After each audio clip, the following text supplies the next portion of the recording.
We got Mike Story in the house, live and in person instead of the moderator in the chat. How does that feel? We're back. Little technical glitch, but we are ready to rock and roll. You like not being in the chat and actually being able to see these people and they can see your 8th grade haircut that I love so much? See, isn't it? It's my wife calls it a distinguished widow's peak. It's kind of, dude, I got a haircut. I hadn't had one since May, bro. Remember how wild it was? Look at me. Get a little shaggy. Are you going to keep that for the rest of the Bears season, or at least until they win? Because it could be a long season. The chops? Oh, yeah, I'm going to be out chops till 2029, dude. Yeah. No, I like it, man. I like doing weird shit. So that's what I do. And on that cue, Rob's Roundtable.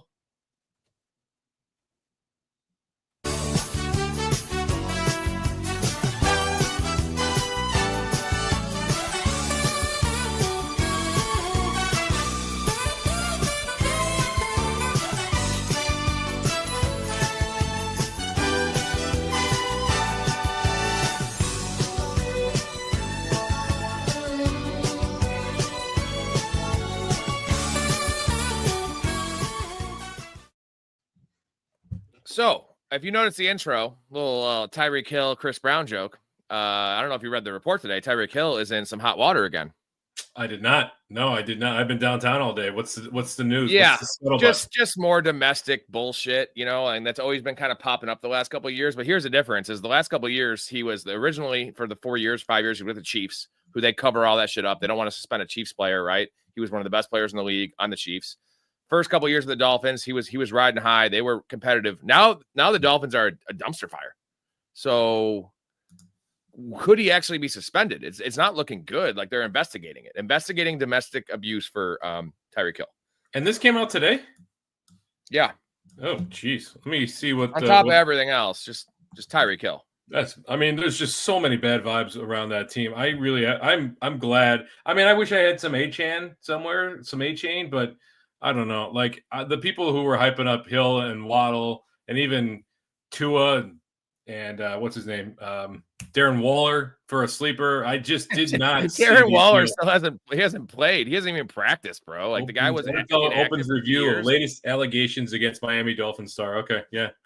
Yeah, man. So yeah, it's bad vibes all around, and if I don't think they could get much worse, to be frank. Like even if they suspended Tyreek Hill, but there's just nothing good about that team whatsoever. No, and well, you know what? There's the upside though that like Mike McDaniel was thought as like an offensive guru for a little bit. Now he's just a clown. We know he's not a good head coach, and his offense, like you've been saying for the last 2 years, has been figured out. This could be like he needs to be fired like after next week. If they lose by 25 points to a Patriots team that just looked like garbage week 1, like they got to get rid of him now, right? Salvage the season. Or I would salvage the season. Yeah, any decent GM would, but GMs are mostly cowards, so they're afraid of making the wrong. It's like, okay, I've got I drafted Dante Thornton on my fantasy team, and everybody told me that it was a great pick. He's the Mike McDaniel, right? He's going to be the sleeper that you want to see in Las Vegas. Well, he had a decent game, but is that somebody that you can rely on week in and week out? Can you rely on Mike McDaniel to put a good product on the field? You should cut him. It's a sunk cost at this point. But frankly, he is he's probably got a 6-game leash, I would guess. I think it's less than that, bro. I think it's 3 games, man. You read the stat the other day on the pod of him being plus 220 or whatever for first head coach fired. And it could be because he's had a multiple year leash, Anyway, let's get into these bench stashes, these high upside bench stashes that we want to target and last roster spot kind of thing. They're widely available. Most of these guys are like widely available. We'll start with DJ Giddens. You've been talking him up since the NFL draft, and we saw some good things from him on Sunday. So 5th-round rookie for the Colts out of Kansas State. Had a great year last year. Put up 1,340 yards, 7 touchdowns. Touchdowns did take a bit of a dip. He had 10 the year before that. Again, 5th-round pick, but I'm not too concerned about draft capital for running backs. We see it all the time. Isaiah Pacheco was a 7th-round rookie, and he'd become a moderate star in this league. Outside of like the highest of the high-end talents, like your Omarion Hampton, who went in the 1st round this year, a lot of these guys end up slipping into the 3rd, 4th, 5th, 6th, 7th rounds. And look at playoff hero, Cam Scataboo.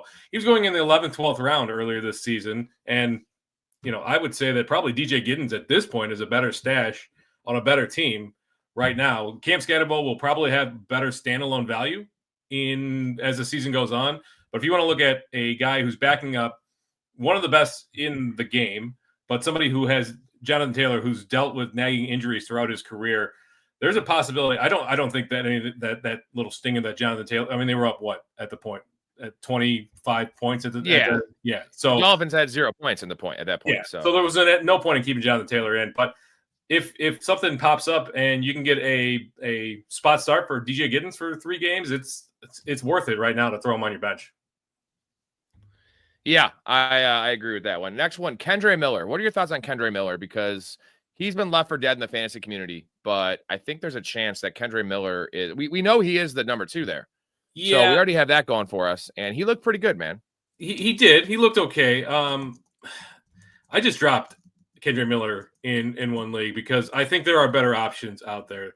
I don't know how much upside there is with a running back on this team who's not named Alvin Kamara.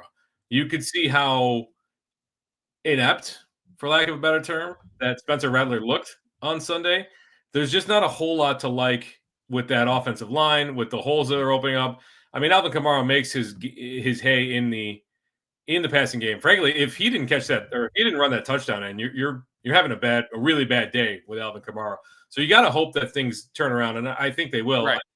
I have concerns that getting it back. This is one of those times where, okay, we know who the backup's going to be, but it's a bad team, and they come in and they go 12 for 37, something like that. That's what I kind of foresee for this team. And that's what he did last year, right? Like when he got the starting job. And that was also with Spencer Rattler at quarterback. Got a couple comments here. We have Stash 2, Braylon, Benson, Mooney, Jennings. Braylon for 100%. I think Braylon and Benson, you have to. I mean, look, Braylon Allen didn't look great on Sunday, admittedly. But when they get into games where it's not a track meet, I think that you're going to see more Braylon Allen. Frankly, Trey Benson probably more so than Braylon Allen at this point.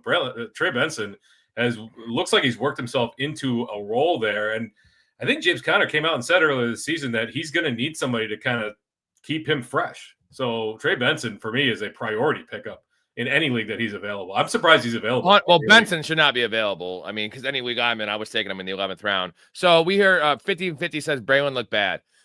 Here's the upside of Braylon did look bad. I get that. But you want to know the upside is? The Jets look good. So, yes, Braylon standalone value, it's probably not what we thought it was going to be. It's what I thought it was going to be because I told you Breece Hall was undervalued, right? Especially towards the end of draft season when he started going in the mid-4th. But if he gets 60% of the work, 65% of the work, if Breece Hall gets hurt, that offense is not going to be bottom 5 like a lot of people projected, right? With Justin Fields. And that it was pretty creative scheme, man. So – yeah, look at this guy in the comment section. We got a troll in here. He's less than thrilled with our American sports. Listen, you probably shouldn't have joined the stream there. Ha-ra. Is that American name or what? Probably not American. It's probably a commie. Fucking commie, bro. MMA. Come on. I mean, that bunch of guys throwing little jabs at each other's shins. I don't know about that. How many Super Bowls does Joe Rogan have under his belt? 0. Hey, don't besmirch Joe Rogan on this channel. We love Joe Rogan. I like him more for his comedy than his MMA prowess. But we got a couple other guys to talk about. Blake Corum, for me, I can't believe he's only like 10% owned because I have him in every league. But I mean, that's counting like, shallow leagues. But you and I talked Blake about Corum is clearly. Yeah, we talked about it last night, or we talked about it earlier this week. Who do we drop to pick up a defense and a kicker into our week 1 matchup? We ended up dropping Blake Corum. We didn't realize, you did say it though, I should have waited till Sunday, that Jarquez Hunter could be inactive. He was a healthy scratch, which is good news. Called it, baby. I had a crystal ball on that one. It was a Jaden Blue situation, right? Fortunately, nobody picked him up in our league, and so I just did a free agent swap. I swapped out Will Shipley. What are you going to do there? You fractured rib. You're talking about in where it's at? Blake Corum was available? No. In our league, the one that we managed together, Corum was still available. Even though, okay, good. Yeah. I was like, dude, there's no way he would have got past me because I think I probably own him in where it's at because I own Blake Corum. I have like 15 Blake Corum shares, bro. Well, we dodged the bullet. Redraft. I have 15 to 25. I mean, Kyren has been a Iron Man since he took the starting job there. But if he does get hurt, and if we see running back injuries kind of revert to the mean, and we see more of these, then Corum is as good of a. I mean, he'll be the bell cow there. Undersized though. Blake Corum's undersized and overworked. That's not a good combination. We have 3 years. This is the 3rd year of being overworked. You talking about Kyren Williams? And he has a fumbling problem. Yeah, Kyren Williams, undersized, overworked. Yeah, I mean, but Sean McVay's not going to go away from him until he gets hurt. No, it's an injury play, right? He's strict handcuff, Blake Corum. All these guys we're talking about are. Yeah. Give me your take on Alec Manor. We love him. I've been talking about him a lot the last 2 streams. I want your take on Manor. What was his target share on Sunday? Because while the Titans did not look good in any capacity, Manor I thought looked pretty good, and he had a pretty decent. He was the second, very clearly the number 2 wide receiver there. Yeah, so he had 7 targets, only 2 catches and like 14 yards, but he did have a long play called back from penalty, which doesn't even count as the target. And then he barely missed on like a 35-yard somewhat bomb that was double coverage, tough contested catch. But his stat line, if you give him both those, or at least the one that got called back, 7 targets I love. And what I love the most is that Tyler Lockett played 30-40% of the snaps. And this is week 1 against Denver. Tyler Lockett is like the vet of vets. You would think I can't believe they did that. You'd think they just want their experienced wide receiver out there and not a rookie playing X every snap, but they did it. So I think it's a positive for Manor. I do agree. So for those who don't know, he's a rookie out of Stanford. He had some outstanding games in his last 2 years there. I think he had a 290-yard game 2 years ago, something like that. So he's a very physical talent. The big concern with this team is Cam Ward needs to take a step forward. He looked bad on Sunday. He was missing throws. He was flat-footed at times. He was off balance. And I think that was freshman nerves. And I think that given the opportunity, he could develop, and it's going to turn into a pretty serviceable offense there. Can he support 2 fantasy wide receivers? That has yet to be seen. I mean, Calvin Ridley is far and away the number 1 there. But if they do take a step forward, then Manor is the guy to benefit. Yeah, we got RIK in the chat saying drafted Njoku and Hawkinson, then picked up Fannin free agents, crippling my bench. That's 3 dudes. That's like Tyreek Hill having 10 kids. That's going to cripple your bank account, man. Stop having so many kids. Stop having so many tight ends. What is the play here? I have my opinion. What's your story? So I get why you want to pick up Fannin. That is one of those guys that you kind of want to – there's certain strategies when it comes to preventing other managers from getting players who could blow up. And Fannin certainly could blow up. I think you can drop Njoku. It pains me to say it because he was supposed to be the beneficiary there of Joe Flacco, but that looks to be Cedric Tillman, frankly, and Harold Fannin. So I think you can drop Njoku, and then hopefully Hawkinson has like a big game in the next couple of weeks, and then you could move Hawkinson and ride Fannin, and then maybe stream if the matchups aren't great. What's your thoughts? It's so tough because you picked up Fannin for free on waivers. You want to keep him because he has a high upside stash, but you don't want to have Njoku and Fannin. And Hawkinson, you drafted in like the 7th round. This is tight end premium, he says. So probably drafted him in the fucking 5th round. So I think that's the play because I still do believe in Hawkinson a little bit. We have TB saying I have Corum, B-Rob, and Charles on my bench. That's the elite of the elite, my man. Yeah, that's good. So back to our Cam Ward point. He says, did you watch? Cam looked good under pressure, impressive under the pressure he was under. That's true. And there was 3 or 4 drops. Ridley had 2 in a row in the 4th quarter, and there was a bad one by Chickett-Conquo. It was a little like he threw a laser when he should have like laid it out there more. But he did look good. That was the worst situation, Cam Ward. I came out of that positive, like with positive vibes about Cam Ward because we know he's a warrior, bro. Like we know he's a gamer. He's gonna make mistakes. He's a gunslinger, but I was pretty impressed by that. I don't disagree. I think he made some good throws. He also made plenty of rookie mistakes, but a lot he of ran backwards a lot. He was. I saw him move backwards far more than I saw him step up into the face of pressure and make a throw under pressure. Right. That's not that concerning though, right? It's a rookie. It's his very first game. He's used to a slower speed. I get that he played in Miami. I get that he played at Washington State. Those are both passing schools, but This is a different game, and he had to go up against the toughest defense in the NFL. So I'm not down on Cam Ward. I just think that it might start slower than we were expecting. So if we thought that Ridley was going to have a Pro Bowl season and Iomanner was going to be there and Lockett and Chigga and everything, and Tony Pollard is going to catch it, I don't think we're going to get there yet. I think you can rely on Calvin Ridley, stash Iomanner. You got Tony Pollard, who's your bell cow for the next 3 weeks, at least until Tajay Spears comes back. And we'll see Cam Ward progress. I have full faith and confidence that Cam Ward will be a streaming option by week 5 or 6. Yeah, I like it. Another guy, we were talking about Harold Fannin. He's definitely a stash. I will give you a deep one because we haven't gotten much news about about Brock Bowers. It's Michael Mayer. He looked good. He still played. He was in the snaps that, Bowers was playing. He was still like a 50% snap share with Brock Bowers in the field. So he would be, where would you rank? Let's say Brock Bowers misses this week, Monday Night Football against the Chargers. Where would you rank Michael Mayer? Top 12? 12 to 14, somewhere in that range. Bro, look. Michael Myers right here, dude. Michael Mayer, my dude. I talked him up coming out of college. It was a rough start for him. A couple injuries, a couple personal problems, which are strange.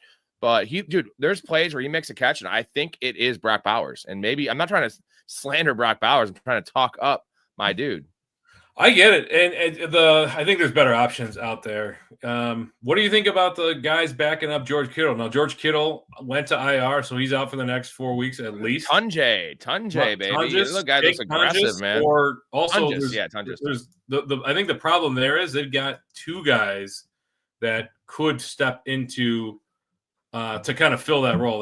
They also have Luke Farrell there, which gives me pause that one of them is actually going to step up and be the one-to-one replacement for George Kittle. Plus, Brock Purdy is hurt.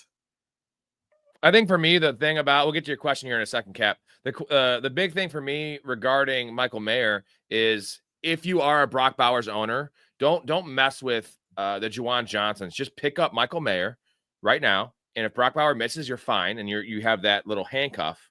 And then if he's playing, you just drop Michael Mayer.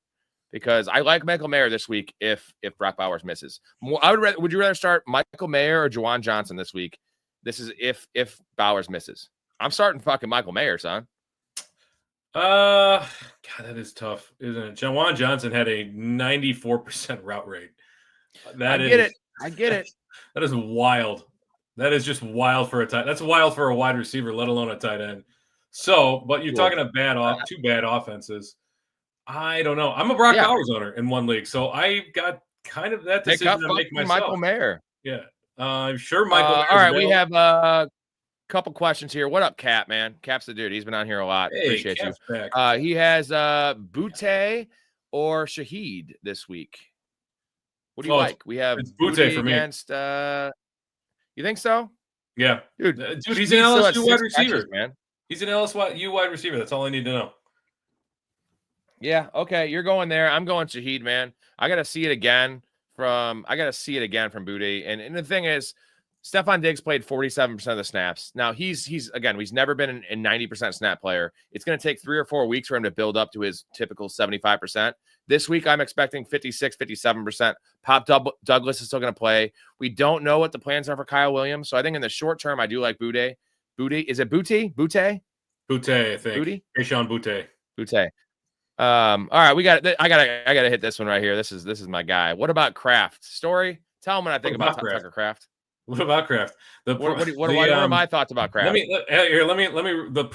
you what the problem with Kraft is. We will read the problem with Kraft here because I think Kraft is a great bet for a tight end.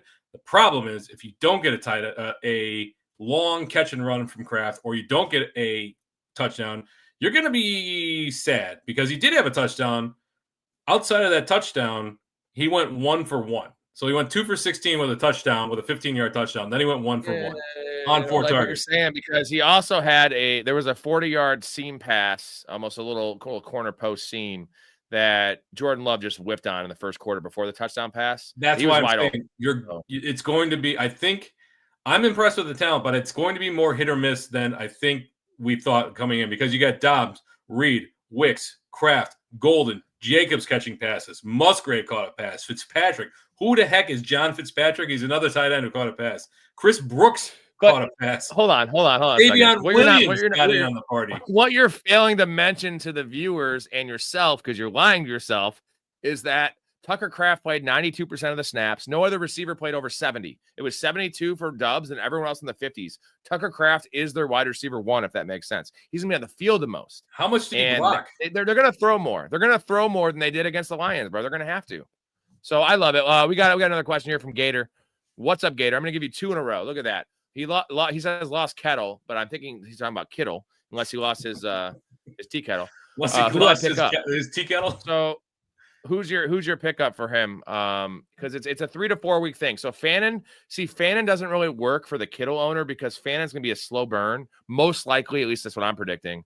I think it's a Juwan Johnson. I like Dalton Schultz a lot because they just lost Cade Stover, who was kind of splitting snaps with him. We don't know about Christian Kirk. They have 2 rookies and Xavier Hutchinson. Like, it's bad. It's a bad situation there in terms of the receiver room. Their offensive line's in shambles. Dalton Schultz is a security blanket there, and he's a good red zone target. So what was Dalton Schultz? Where was he being drafted? Just remind me about that. He wasn't being drafted. Like, not at all? No, in best ball, but no. He's like tight end 20, bro. Okay. But this week, where would you rank him? Borderline top 12, man. If Kirk doesn't play, it's a caveat. If Kirk plays, I'm going to move him down 3 or 4 spots. But if Kirk's out, Kirk got ruled out pretty early in the week. I don't think that. Right. So then I'm ruling him. I would rather have him than Juwan Johnson. Here's who I would roll with next week. Bretton Strange. Ooh, yeah, Bretton Strange looked good, and he would have had a much bigger game if they didn't stop throwing in the second quarter. Well, I mean that game was disappointing in general, but so Jacksonville Jaguars. Bretton Strange. His name came up a little bit in the offseason, but he I brought it up and you fucking poo-pooed my ass. Because I loved him in best ball, bro. Okay. I mean, Liam Cohen is a smart dude. He's getting stuff done there. I'm impressed with it. So keep an eye out for Bretton Strange. Let me see what his box score looked like. It was pretty good, if I remember correctly. Let's pull that up. All right. So Bretton Strange. Yeah, he led the Jaguars in receiving. Not blowing the doors off. But 4 for 59, I think it's pretty good. That's my guy. That's what I gotta get to Sanchez's contact. Okay, I gotta get to Sanchez. He said, "Should I drop Evan Ingram for Harold or Juwan if I also have Tucker Kraft?" No, you're gonna keep Evan Ingram you're just gonna roll out Tucker Kraft. Dude, I think hurt. You might, I know you might want to pick up Harold. I would not pick up Juwan because there's no point in like a weekly play setter when you already have Tucker Kraft. That's his role, right? Tucker Kraft's a top 5 tight end. He is. Okay, he's going to be. Yeah, I mean, and I will say this. Go ahead. Sorry. If it's tight end premium, I think I would drop Evan Ingram to pick up Harold Fannin. Tucker Kraft, the first 6 games, has the second hardest tight ends or schedule for tight ends against defenses. So Tucker Kraft was always going to start a little slow, but his slow is still going to be like tight end 8. By the end of the year, he will be tight end 5. Mark it down in fucking ink. Let's go. We have Gator with another one here. Hollywood Brown and drop Worthy. Do not drop Worthy. Worthy's going to only be out like 1 or 2 weeks. That's what I think. Like they're not putting him in IR and he's not having surgery. So yeah, like Hollywood Brown works. Okay, so here's the thing. Here's what I was reading today about that injury. That surgery is coming at some point, whether it's in 3 weeks or the end of the season. He's going to have some kind of surgery at some point. Now, if they decide not to put him on or not to do surgery on him, it's basically a pain tolerance. It will heal enough so that he can get back out there, but he's going to be dealing with that pain for the rest of the season.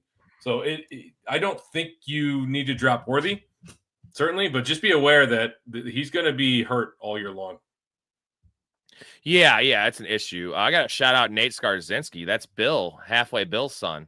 You know him. Is it really? He says, "Holy pork chops, Robbie." Yeah, he's in college now. How's Marquette, buddy? How's it going? Moving on here to Gator again. Kraft was my pick. We got that one. This one's interesting. Should I drop Bryce Young and pick up Lawrence? You should murder Bryce Young. Let's not drop Bryce Young. Let's kill him and like do a sacrificial burning. Is that weird? Like I can't say that because of his race. That's a problem. That's I'm white. I wouldn't go there. It's not a thing. I'm saying he's bad at fantasy. But do you need We like Gator? Trevor Lawrence. Is this your quarterback one? I would think that there's better options for you than Trevor Lawrence. Right. Frankly, if you have a decent quarterback and Trevor Lawrence is on the wire, just don't roll with a second quarterback. You'll be fine. Yeah, leave him there. Or if you're looking for a streaming option this week, for me, it's Justin Herbert. We have another comment here. Says, would you trade Achan and Quinshawn for Neighbors and Chubb? I think it's yes. Quinston. Yes. Is that Quentin Johnson or is that Quinshawn Judkins? Either way, it doesn't matter. I'm doing that trade. You're getting Neighbors. And the Dolphins look like a piece of shit right now. And I like Nick Chubb, man. What do you think? I'm trying to figure out. It's probably Johnston, man. You think it's Quentin Johnson? It's Johnston. I think it's Johnston. Okay. I'm not a believer in Quentin. I like Quentin Johnston like as a prospect a little bit, but like, dude, that he's gonna have fucking 3 for 12 next week, and I'm not a huge fan of 1 for 1, 2 for 2 that are same position trades because inevitably somebody's a loser, somebody's a winner. In this case, you want to look for the best player in the trade, and that is by far and away its Neighbors. They will have Nick Chubb is a starting running back right now in the NFL, and we haven't had any news on Joe Mixon. Joe Mixon's out for the year, bro. I'm telling you. I've been telling you this for like 3 weeks now that Joe Mixon's not playing football this year. Yeah, but they have not given us any information. What good is the starting running back in Houston for you? Nick Chubb's gonna be just fine, bro. He's a running back 3, son. Come on, you got 15 touches and a bad game script. And what was his final? Drop your fantasy team name. 15 for 65. Whatever. Dude, stop discrediting my Nick Chubbs, dude. Jeff G says, drop your fantasy team name. You don't want to know mine, man. I have some. I'm not going to say them on the channel. Yahoo allows them, so you know what? I am allowed to do them. But one of them I love is "Pissed on You," and it has the Dave Chappelle, R. Kelly meme. I like that one a lot. One of lot lizards. I'm on the lot lizards. Butt, sweat, and tears. That's fine. Yeah, that's a good one. What's your other one and where it's at? It's Pray for Mojo. We got Penn State tight ends. That's Tyler Warren. Theo Johnson. Penn State. We got Gator saying thoughts on Hunter Henry. I think it's gonna be good early on in the year because it depends how you feel about Boutte, but Hunter Henry is kind of like the security blanket for Drake May, and he is just not looking good right now. So that's good for the tight end. Yeah, Hunter Henry's fine. He does his customary, has a good week 1, and then he disappears for 3 games, and then he comes back and has a good game. So I think you need to be really cautious with starting him. Find the right matchup. Find the teams that are bad against tight ends, and he's a worthwhile streamer. Pierce says Harold or Hunter Henry. Depends what you need. If you need a starter right now, someone to kind of bridge the gap and get you 10 points, it's Henry. If it's a bench tight end, which I don't advise you having, Harold's probably one of the few bench tight ends I would advise. Yeah. You agree with that? Yeah. He just says, yeah. No notes. Sounds good to me. Heyo, Pierce says boozing on a Wednesday. I respect the game. Dude, I have been since, what was it? Like 10 days before the season. 12 days. I did 25 redrafts this year, and I had 17 Fantrax Publics. I was streaming literally every one of those drafts, boozing. I have boozed for like, it sucks to say it on record here. My wife's pissed at me. I've been boozing for fucking 2 weeks straight. What's your booze budget? Draft where that's why I'm drinking Keystone Light, bro. It's cheap. And that includes my home league, which is we drank outside until 6:30 in the morning, and then I had a draft at 2, so I didn't sleep. So like I never caught up from that day. But you know what? I appreciate you, Pierce, and you know what? I can stay pretty sober even when I'm hammered. Is that a riddle for you? We are here with the one and only Nicky Martinez. Nick Martinez, heyo, was the old producer of the show. Maybe we'll get him back one day.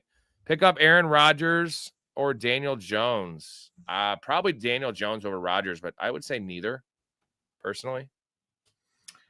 Yeah, I'm wondering why. Like, did you lose Purdy, or what's the reason for picking up one of these guys? Like, they're both on the streaming market, but there's no reason to like roster them right now unless you absolutely need. There's no buys, so I'm not sure why you would need to start one of these guys. We have this one. So Gator says his quarterback is Baker Mayfield when he's talking about that Bryce Young thing. So just roll with Baker and don't have a bench quarterback in this situation. Yeah, no, don't bother. Like if Baker goes down, you're going to have to scramble anyway. But don't worry. Open up that roster spot to a high upside bench stash like we're talking about tonight. Jordan, this is Heckler. He's the heckler. We know him. He's not heckling us here, I don't think. Someone offered me a trade where I get Javonte Williams and they get Zay Flowers. I have where I get Javonte, and don't do that. I have James Cook, Gibbs, and Warren. I'm not doing that though. You can get way more. You can get way more for Zay Flowers after that, especially after that week 1 performance, dude. I thought that Zay Flowers was going to be a steady floor guy this year, but he looks like he's going to have upside. I'm not. Mark Andrews did not look good. Isaiah Likely's a few weeks away from being a full health. So it's Zay Flowers or bust, right? Bateman's going to have his games. He's going to catch a couple of touchdowns here and there, but Zay Flowers is the guy this year. So hold on to Zay Flowers. Javonte, as much as I'm relying on Javonte in one league, he's an expiring asset. In my mind, there's a very small percentage chance that he's the starter at the end of this year. At the very least, you're buying him at a high value, which we don't like to do in fantasy. Right. You want to buy guys low. TB with a great. I love this quote here. By the way, TB, what do you think of the production right here? I know you wanted the vertical. We gave you the vertical. Ingram injured, picked up Strange. Have Fannin marinating on the bench. I just love that last part, just marinating. I just love having guys marinate in the bench. They're getting more seasoned, bro. We're just waiting. We're waiting. Wait. Exactly. Strange is your guy for a while. I mean, Fannin, this could be a huge breakout for Fannin.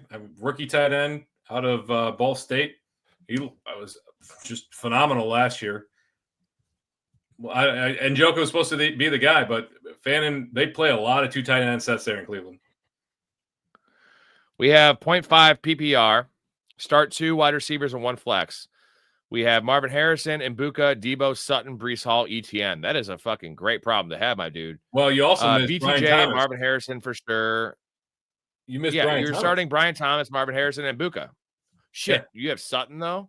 So I guess the question is, I think you're starting BTJ and Marvin Harrison for sure, and Sutton and Boutte, right? Or am I wrong? Is Sutton? No, I'm starting BTJ, Boutte, and Breece Hall. Not Marvin Harrison. You hate Marvin. You still hate Marvin Harrison. What does the guy have to show you? He got, dude, if you didn't see it, Marvin Harrison got a fucking screen pass, bro. They used him in the slot 22% of the time. And I think he played last year. All of last year, Marvin Harrison had like 12 slot snaps. He got half of that in one game, dude. Promising, right? I'm hopeful, but give me another week. It's going to be, the Jets are playing the Bills. It's going to be a track meet. Don't you want a piece of that? Don't you want Breece Hall in there? Not as much as I want Marvin Harrison in there, bro. We got King. King says Terry or George Pickens. It's Terry. This is tough, man. You think it's Terry? No doubt. Against that tough defense in Green Bay.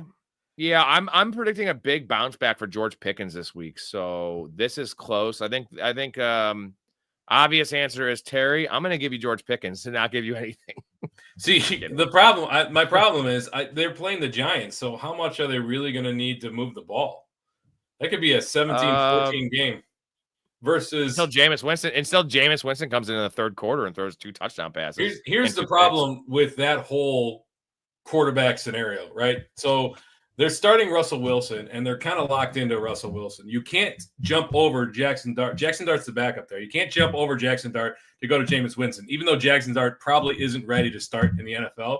Because if you go over him, you're saying we made a mistake bringing Russ in, and we don't have faith in our quarterback that we drafted this year to actually lead this. You can't jump over him to go to Jameis, even though Jameis gives you the best chance to win games. So what are you doing? You're just going to languish there with Russell Wilson till he gets so beat up that you eventually have to put Jackson Dart in. Yeah, good call. Jeff G says Johnson's going to be a stud this year. I don't think so. I don't think so. He's going to be fine. He's going to be better than we thought, but he's going to be inconsistent and hard to trust. That's my take. Who would you rather have there, Keenan Allen or Quentin Johnston? Probably Keenan Allen, man. It pains me to say. I think I'd rather have Ladd McConkey. Can we say that? Well, yes, obviously. Gator says Fields over Nixon. Over President Nixon? I think he's talking about Nix. I am not a crook. I still don't know if I want Fields over Nix yet. It's close though, right? And where you draft them, I was off Bo Nixon. Okay, Bo Nixon. All off season. I had him at quarterback 16. You know that story. That's on record, my dude. Yeah, 4-round difference. I had Justin Fields at quarterback 6. but I think they're a it's lot close closer right now. than when they were drafted. We got Heckler again. Should I drop Pacheco and pick up ETN? No, do not drop Pacheco if you're an 18 league, but like pick up ETN and drop someone else in your bench. So speaking of high upside stashes, everybody should look for Brashard Smith on their waiver wire and see if you're in a deep league. That is a guy that you should absolutely put on your mental roster. So Brashard Smith, he's a rookie. He's a converted. What's that? I like the mental roster comment. Yeah, well, I mean, I don't know that you need to pick him up now, but he could be the beneficiary if Pacheco continues to struggle there in Kansas City. We have Jay saying, is Dante Thornton worthy as a free agent? By the way, before you answer that, if anyone's in here that hasn't subscribed, check out the channel. We're going to be doing this. I'm going to be doing this personally 7 days a week, 8 shows a week. Stories will be hopping on when he can. This dude's super knowledgeable, super handsome. Look at that fucking guy, dude. Don't you just want to fuck him? I do. I've tried. It doesn't work. We're both married. So one day, bro. What do you think of Dante Thornton? I'm still not convinced that he's a long-term starter in fantasy leagues. He's a stash, right? Yeah, he's done. He did more on Sunday than I was expecting in general. But again, the guy had 65 receptions in his entire college career. So you're telling me he's going to walk into a starting role on a team that doesn't want to throw the ball, with a coach that doesn't want to throw the ball, that wants to run the ball, in a very, very difficult to throw division, right? The Chargers defense is good. The Broncos defense is outstanding, and the Chiefs defense is pretty good. So what are you really hoping to get from Dante Thornton? A bench stash that if they eventually start him and play him more than Trey Tucker, I think that's what you got. We have Cam saying, rip Charlie Kirk. When I first read this news, I didn't know who Charlie Kirk was. I was like, Christian Kirk died? Don't so to the moon, baby. That's what my thoughts were, because you know where my fucking brain is at. 31-year-old Republican. Yeah, right? Are you worried about Bo Nix from Top 5? Are you worried about Bo Nix? Sorry, I'm a little delayed in these chats. There's a lot of them. I am very worried about Bo Nix. I had him as my quarterback 16, so I was not drafting him. I have him in one league out of my 25 redrafts. I would buy low on him, though. If you have a panicked owner, I would buy low on him. I am extremely worried. I said it all off season. Limited weapons, inconsistent play, run heavy team, and elite defense. Not a good recipe for fantasy success. I'm not worried about him. I'm not worried at all. This sophomore slump nonsense, there's no quantitative evidence to support the notion. I get that CJ Stroud definitely took a step back, but the bottom line is Nick showed a lot as a rookie, and if he can tighten things up, I mean, there's a lot of quarterbacks that had a bad week one. So you look at what Bo Nix did. Joe Burrow did. So are we giving up on Joe Burrow after week 1 too? I mean, yes, Joe Burrow has a track record of performance, but let's see where things go. I'm not worried about Bo Nix yet.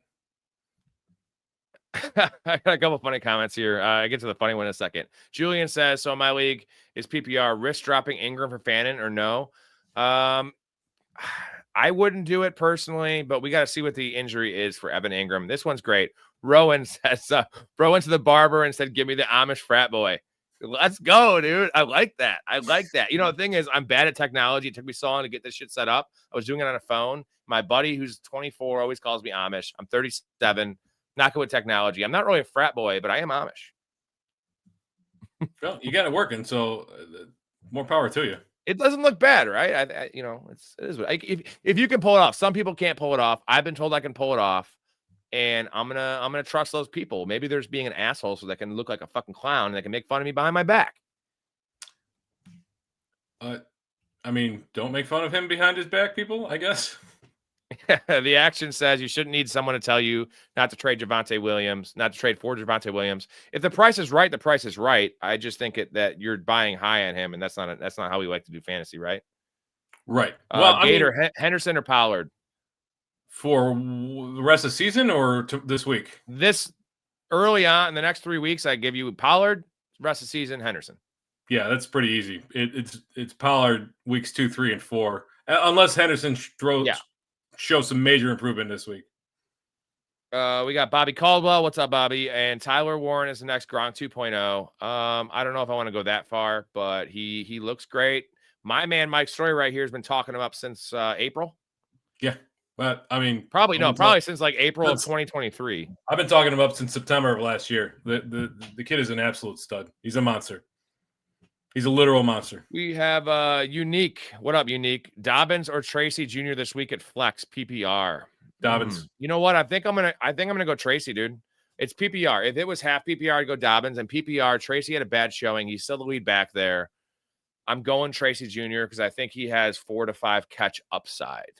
It's close though. Yeah, it's close. I'm gonna stick with Dobbins still. I think we're a few weeks away from that Dobbins fall off that you usually see. I think we've got a few more weeks of that. So Dobbins is kind of he's gonna get the first crack at it this week. We have Gator. Will AJ Brown and Jamar Chase? He says Jamar Chase have a decent week too. They both should bounce back. Jamar Chase, I'm much more confident in bouncing back. And by the way, his Vegas receiving yard total is only 85 right now. I think I like that over. What do you think? You think that's? I mean, come on, bounce back week. Who the Bengals got this week? Bengals play the Jags, one of the highest totals of the week at 49.5. I know this shit on the top of my head story. I've been doing these shows every day. And then Matthew, Hollywood or a Boutte for flex spot? It's a Boutte, bro. You're not sitting in Boutte. He should be your wide receiver 3, wide receiver 2, maybe. I mean, Mike Evans didn't look bad, but Boutte is going to be the one there by week 4. Top 5. I know the answer from the story. Who has a safer floor, Marvin Harrison or a Boutte? That's he's going to say in Boutte. I'm going to say it's a tie. It's Boutte. Yeah, it's a joke to you apparently. Double coverage at Mike, no Chris. We have my bench consists of, this is from Heckler. My bench consists of Kenneth Walker, Pacheco, and Rome Odunze. I shouldn't drop any of them for ETN. You can say goodbye to Rome. I don't think so, man. I mean, ETN, I guess I get your point. Okay, so the Jaguars shipped off Tank Bigsby to Philadelphia. That clears the runway for ETN. He was the lead back on carries, receptions, snap share. He had every metric you were looking for. He had a great success rate. I think this Liam Cohen offense is good for him. Now, I do think that Tutin's going to have his place in this offense, but what are you going to do with Rome Odunze? He's your 6th wide receiver. When are you ever going to start him? ETN is a starting running back. You're going to be able to start him next week. And Rome Odunze is going to just languish on your bench until bye weeks come, and then you're getting rid of him anyway. He's never going to crack your lineup. That's a good point. You're smart. Life After Drinking says Bo Nix isn't a rookie. I don't think we said he's a rookie. We know he's not a rookie. He played like a rookie, though, right? He probably played worse than Cam Ward did, bro, all things considered. Oh, I don't know about that. I do know about that. Did you watch the film, bro? He's throwing up ducks, man. No, I think we were saying that he might have a sophomore slump, that there's some talk that sophomore quarterback or quarterbacks in their second year kind of take a step back. I don't know if there's any truth to that. There's some anecdotal evidence, most recently with CJ Stroud, but I'm not convinced that's the thing. I'm not worried about Bo Nix. I'm not. I am. So we're going to meet in the middle there. We have Trone Force. Someone sent me a trade offering Derrick Henry and Davante Adams for CMC and DK. So he's getting Derrick Henry and Davante Adams for CMC and DK. I was going to counter with CMC and Cup. Would you do this trade? I would not do this trade. Derrick Henry is as safe as it comes in fantasy. I think he's getting Derrick Henry. CMC. No, I know. I'm saying I like that, but Davante, I like DK. Oh, man, that's tough, actually, thinking about it. CMC and Henry, I'd probably rather have Henry because of stability. It's PPR, but still, that's a wash. And then Davante Adams versus DK. I think I do still like DK over Davante Adams now, like thinking about it. Well, who do you want, Davante or DK? Straight up DK, but I think Derrick Henry's got a better floor, not a better floor, but I don't know. I'm really worried about McCaffrey's ability to take 32 touches a game and remain unscathed for the entire duration of a 17-game season, whereas Derrick Henry has never been injured his entire adult life. Good call. We have Heckler. So which side are you taking? Which side are you landing on that? Because I'm going to go. I think it's a wash, bro. I would rather go with the safe. The safety is Henry and Davante Adams. I mean, if you can counter with CMC and Cup, that's a slam dunk. Yeah. But I don't think. Why would anyone want Cooper Kupp, dude? Like, yeah, they probably want. I don't know. People are stupid. People make you got name value. Yeah, so maybe you can throw CMC, Cup, and another like bench wide receiver or bench running back. Make it a 3 for 2. Try doing that. Yeah, you could try. You can try. I just don't know. I don't know where the upside is of Cooper Kupp. Jesus, like he had one catch, man, and he looked awful. Yeah, but it's not Awful. the Tron Force isn't asking like, can I make Cooper Kupp viable to this guy? He's just trying to sell him this Cooper Kupp. Yeah, try it. I mean, try it. I think that you hold serve with Henry and Javonte Adams. Or no. Hold on. He has CMC and DK. Right.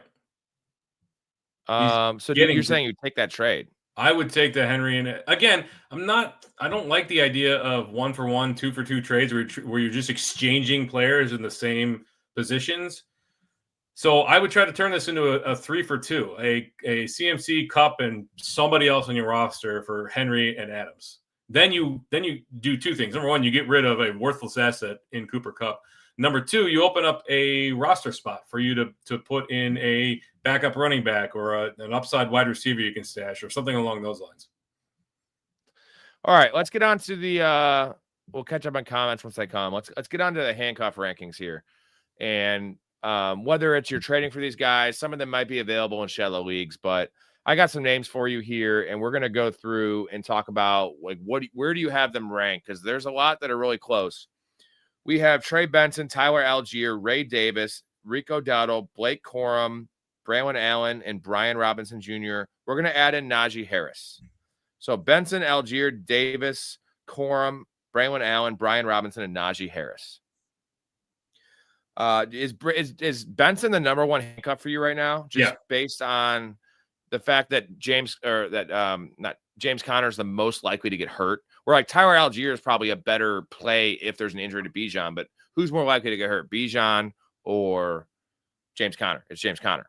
James Conner. And there's been rumblings about them wanting to use a more split backfield in Arizona anyway. Not saying that you're ever going to slot in Trey Benson as long as James Conner is healthy, but the opportunity does exist where he's getting more work and he's getting more acclimated to the offense. Tyler, the other side of it is Tyler Algier has been in that offense for 3 years now, and they gave him 10 carries. Now, is that going to be typical? Is he going to get 10 carries? Bijan was heavily active in the passing game. Bijan didn't exactly have a great game on the ground, but neither did Tyler Algier. So I'm not sure what to make of that lackluster running performance, but Bijan salvaged his day with the pass catching, including that just phenomenal wheel route touchdown that he had.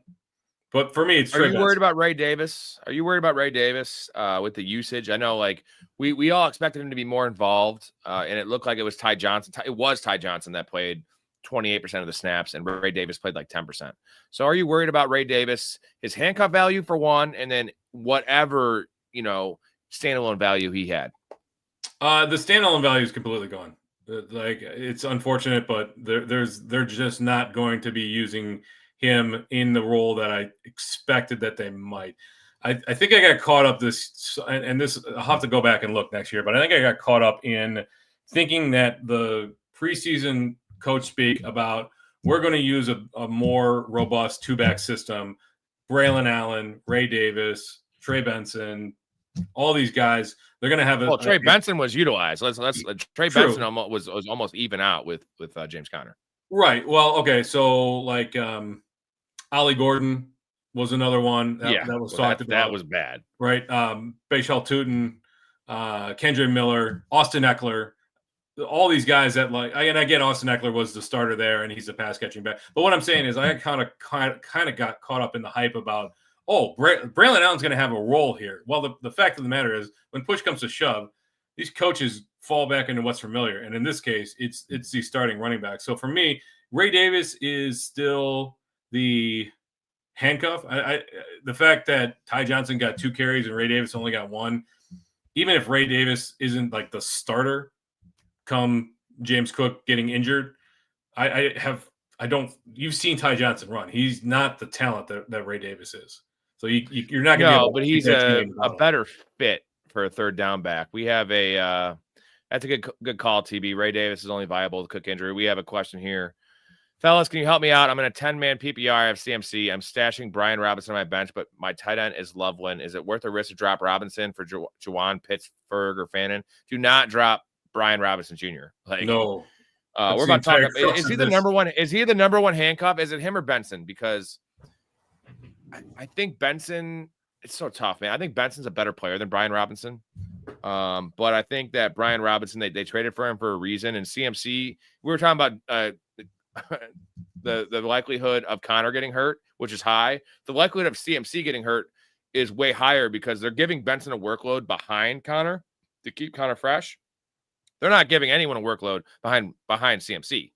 So is Brian Robinson the elite of the elite because you're pairing maybe not the highest upside if he was a starter, maybe a top 15 guy where we have Benson, Algier as top 12 guys, but more likelihood he's going to see starting games, right? Like 3 or 4 starting games, maybe the whole season once CMC gets hurt. Yeah. As an owner of CMC, you cannot drop Brian Robinson Jr. No, you can't. I mean, there's only one guy that I think you absolutely have to have the backup handcuff for, and that's CMC. Everybody else this time of year, I'm not really too concerned about handcuffing my running backs, but CMC has shown that it's, I don't want to say inevitable, but that there's a likelihood that he gets hurt. So the problem with Brian Robinson, it's the same problem that Jordan Mason had last year, is he doesn't catch passes. So nobody's a CMC replacement. Brian Robinson had like a 5% target share in Washington. Jordan Mason had like a 4% target share last year. So while Kyle Shanahan will certainly ride his lead back, the lack of pass catching really handicaps the upside, whereas Trey Benson is a really good pass protector, really good pass catcher. He is a direct James Conner replacement.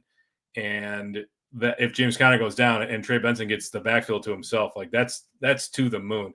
But to answer B-Say Caleb's question, why not just drop Loveland to pick up your next tight end?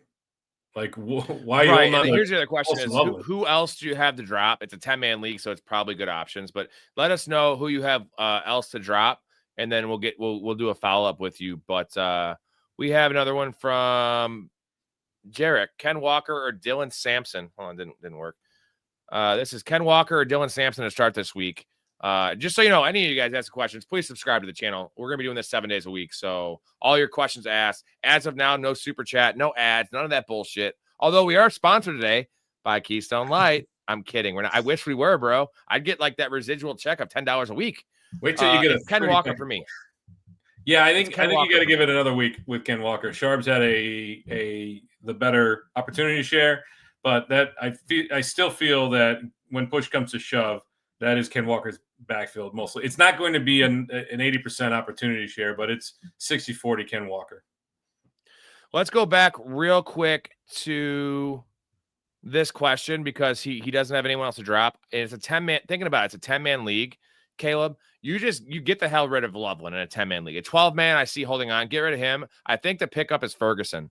I think Ferguson or Pitts is the pickup because those guys offer long-term. Fannin, you're going to have the same problem possible you have with Loveland, which is not the starting tight end. Ferguson is probably the safe play. Pitts is the upside play. What say you, Story? I agree. Ferguson is a solid floor play. Now this week, again, how much are they going to need him? But he's going to get you 4 catches for 30 yards. So in a PPR, 7 points out of your tight end. And he's got a possibility of catching a touchdown. Pitts, though, keep an eye on Drake London and his injury. If he sits, who do you think that Penix is going to go? He's fine. He's playing, baby. He's playing. They reported he's playing. I mean, he might be playing, but he might be limited. Like, there's a strong possibility that Pitts kind of picks up that. Not ready to jump on board yet. Pulling it out. I would not hold on to Loveland in a 10-man league. Yeah, we have. So, what was your answer? It was Ken Walker over Dylan Sampson, right? Even if Judkins doesn't play, it's still Ken Walker. Yeah, I mean, you got to roll with him a couple more weeks. Yeah, you have to see what he's got. He's been the starter there for 2 years. I don't think they're going to go away from him. And Samson had a great pass catching week 1, but everybody on the Browns looked abysmal running the ball. So if that pass catching isn't there next week, you're going to not be thrilled. Damn straight. We have Roger saying, what's the topic about? We're talking high upside bench stashes. We're talking handcuffs, and we're answering all your questions. So we'll just kind of move from the topic at hand to answer your questions, because that's what we do. We're men of the people story. And we're going to get through all the rest of the questions here. So definitely drop Loveland. We have that one. This is a good comment. Keystone is underrated. It's essentially Coors Light, man, for cheaper. TB Robinson. He has Robinson, better offense, where RBs do well in that system. This is a good one. Am I crazy for considering Tyler Warren for Zay Flowers? Not if you need a tight end, but I still prefer Zay Flowers. But I mean, it's so tough. We're talking about cross positions here.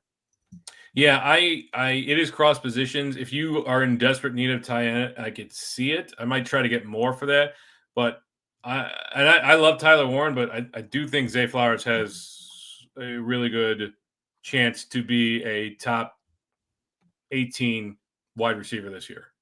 18. 20. We have sack of the South. Is that like a NFL sack or like a scrotum sack? Because I prefer if it was a scrotum sack, because that's a sweet name, bro. Start Njoku, Fannin, or Jawan. These people rostering 3 tight ends, man. I know that's the Fannin problem. That's the Fannin problem. Is now people see it and they're like, we have to add them. Yeah. Now they have 3 tight ends. I think you have to start Njoku this week. That's the play. Njoku, right? No problem, Caleb. Yeah, I didn't like what I saw from Njoku, though. I'm a little I didn't either. He looked slow. He looked old, bro. Yeah. You really don't need 3 tight ends. I mean, unless you're talking about like guys on the waiver wire, like maybe you had Kittle and these are 3 guys that are available on the waiver wire, then I could see in that case.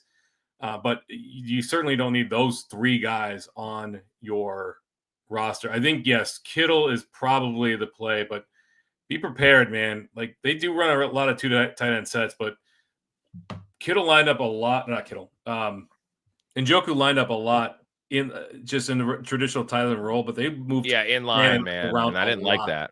It lined him up out wide. Where Njoku's value is he was split out and playing the slot a lot in the last couple of years, and that seems to possibly be Fannin's job. We're gonna move on here. Another Njoku question from Mario. What up, buddy? Njoku or Pitts this week? I think upside play is Pitts, but safe play is Njoku. Yeah, Njoku still got 6 targets. Don't forget that. Like it's not that Fannin just completely ate his lunch. So Njoku is probably your safe play. I mean, they paid Njoku too. So it's Fannin's a rookie. We got a lot of people ripping on my beard, bro. It's called chops, man. Tyrone Force says, I'll get to those comments in a second. I'm fine with it, man. I'm not, now that you guys do it, I'm just gonna keep it. We need some from Force. We need two wide receivers in a flex this week. PPR. Tyreek, McLaurin, DK, Hunter, Cup. You got a lot of options, bro. What are your answers there? Receivers in a flex. Eckler, Jalen Warren, like 2 wide receivers. I'm going with DK for sure. DK and McLaurin. And then flex, I'm probably still going. I'm going Tyreek. I'm going all 3 receivers. And Hunter, if you want to start Hunter over Tyreek, I won't get mad at you. You're still starting Tyreek, dude. I think DK is for sure the start. I'd go DK and McLaurin too. DK and McLaurin. And Tyreek is flex, dude. Tyreek or Hunter is flex, depending on what you. Well, I know you hate Tyreek Hill. Don't listen to this guy. He hates Tyreek Hill. Tyreek Hill fucked his mama. Look at this quote. Rob, you look like a darn fool. Maybe, bro. I think I look distinguished, but it's fine. I mean, dude, I'm married, bro. Look, dude, maybe that's your mom. Matter? Maybe that's your mom. My wife's hot. Well, yeah, my wife's hot. Story, my wife's pretty hot, right? Yeah, it's a good looking chick. Would you fuck my wife, Story? I'm going to plead the 5th on that. I don't think it's appropriate to talk about that on the stream. Pleading the 5th means yes, and it is appropriate.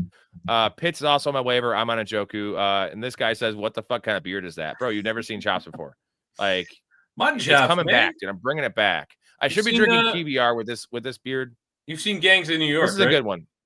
Yeah, fuck, it's a Gangs in New York beer, baby. Ridley or Pearsall this week. This is super tough, man. I think it's Pearsall, though, bro. I think it's Pearsall. Jennings is banged up. Kittle's out.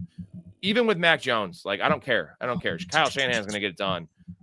There's no one else there. It's Pearsall. And we're both Ridley guys, so it's close. I'm taking Pearsall. Yeah, Jennings is banged up. No Kittle. You have to go Pearsall. Like, you might not get another opportunity like this. Look at this one. See, I like this one. Love the chops. Mario's my dude. Thank you, man. How are you guys looking at Ridley after week 1? Ridley played a lot of snaps. They used him creatively. Unfortunately, he had 2 drops, and it was the worst matchup possible. with Surtain. Surtain actually shadowed him. I didn't expect that to happen. I didn't either. He shadowed him. I come out of this, regardless of the fact that Cam Ward had awful passing numbers. I am intrigued and feel pretty good about Calvin Ridley after this week because he is, especially the fact that Tyler Lockett was a non-factor, not playing. As much as we like Io Manor, Calvin Ridley's literally 150 targets this year if he stays healthy. I mean, 8 targets. I'd like to see that double digits when there's really nobody else there. But no, there's more, bro.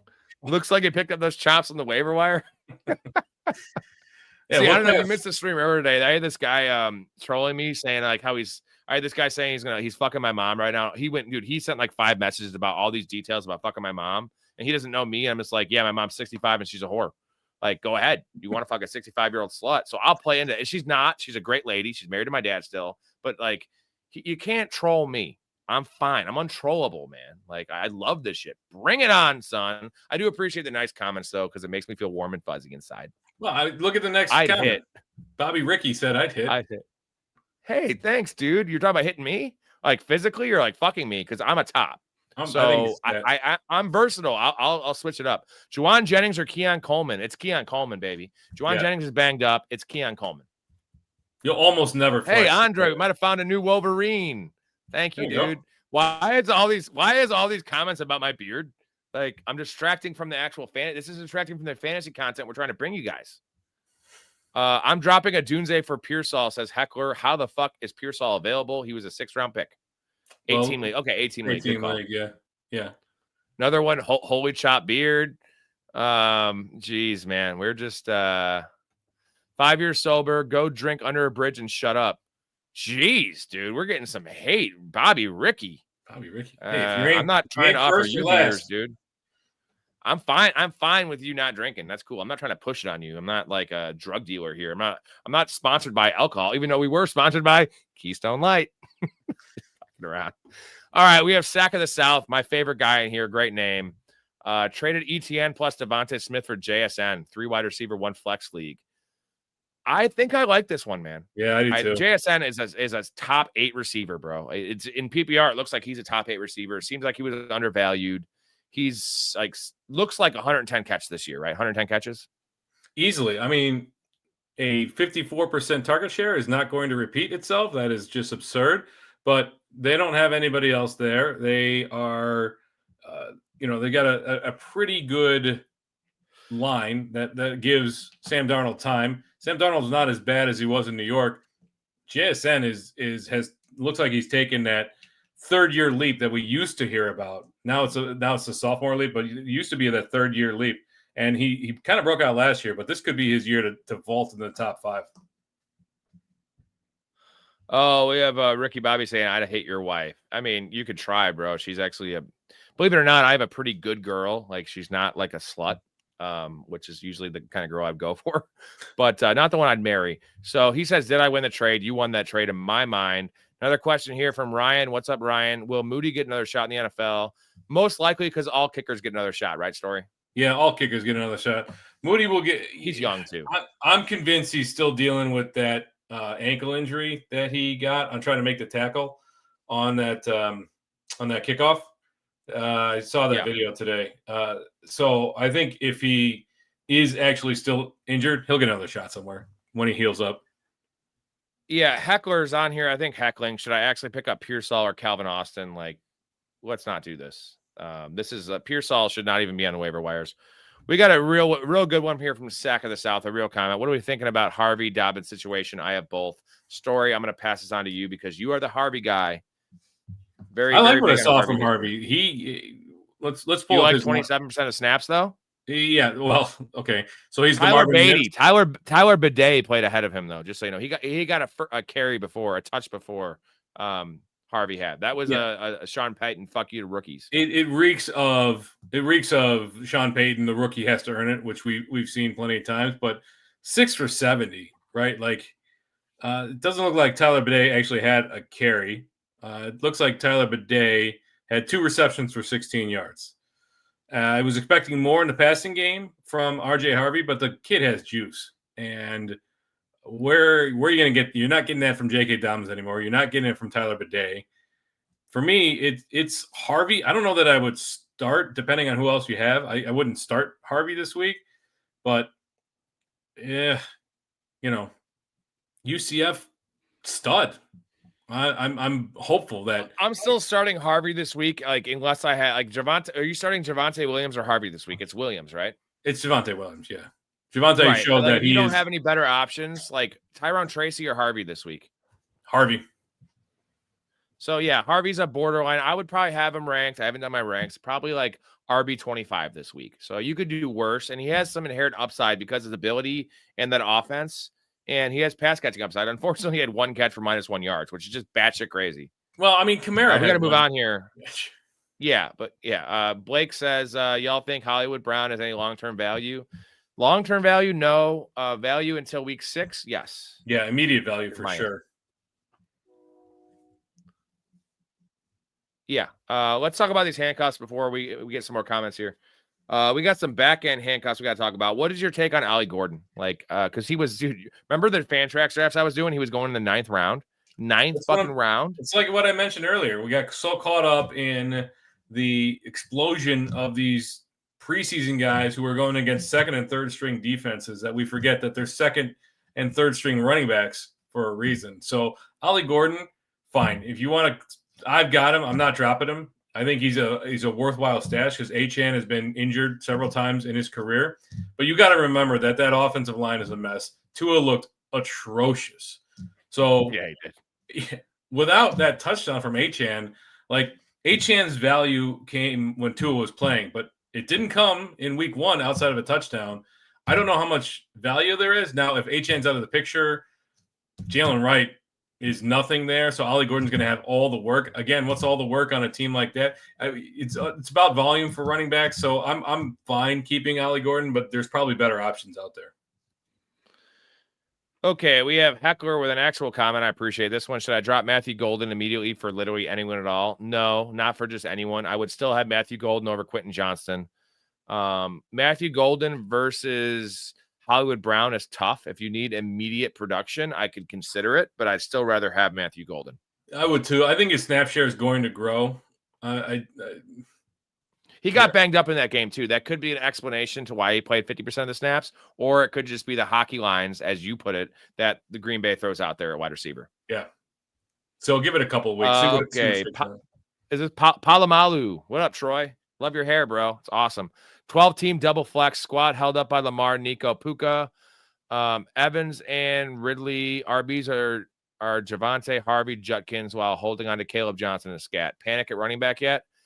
Javonte is an every week starter for you. You're only going to start one of these running backs, right? You have Nico, Puka, Evans, and Ridley. So you only have to start one of these running backs besides Javonte. You start Javonte and Harvey, and we have Judkins possibly coming back. Caleb will be a thing, and so will Scataboo. So don't make any moves. I'm guessing you're 1-0. So don't make any moves. I would hold with that, right? Yeah, I would too. There's no reason to make any crazy moves on this. Agreed. Yeah, I mean, these are a couple of upside guys, but these guys almost certainly are on roster somewhere. Judkins and Caleb Johnson, Scataboo, certainly. Yeah, we have Andre. This is Penix or Caleb Williams this week, fellas. If Drake London plays, it's probably Penix. Caleb looked bad, but his fantasy value was fine. He's running the ball a lot. The rushing value there, he looked fast. I was impressed with that. He looked terrible as a passer and from everything beyond the first 10 passes, but he looked fast. He got out of pressure. I like that. Now, the problem is there was times when he didn't get out of pressure. He held the ball for too long. He made bad decisions. He was inaccurate. So there's a lot of things to dislike. But if you're looking Caleb Williams to me. If you're looking for a fantasy floor, I mean, 50 yards is 5 points. So they play the Lions. And who does Atlanta play?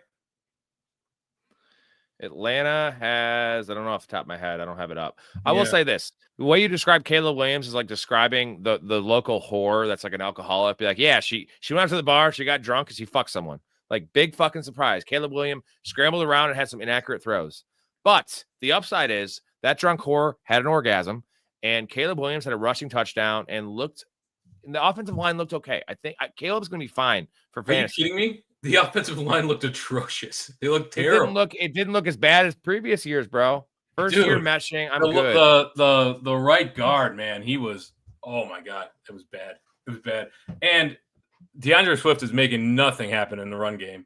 So I don't know. If it's Drake London, I'm going Penix for sure.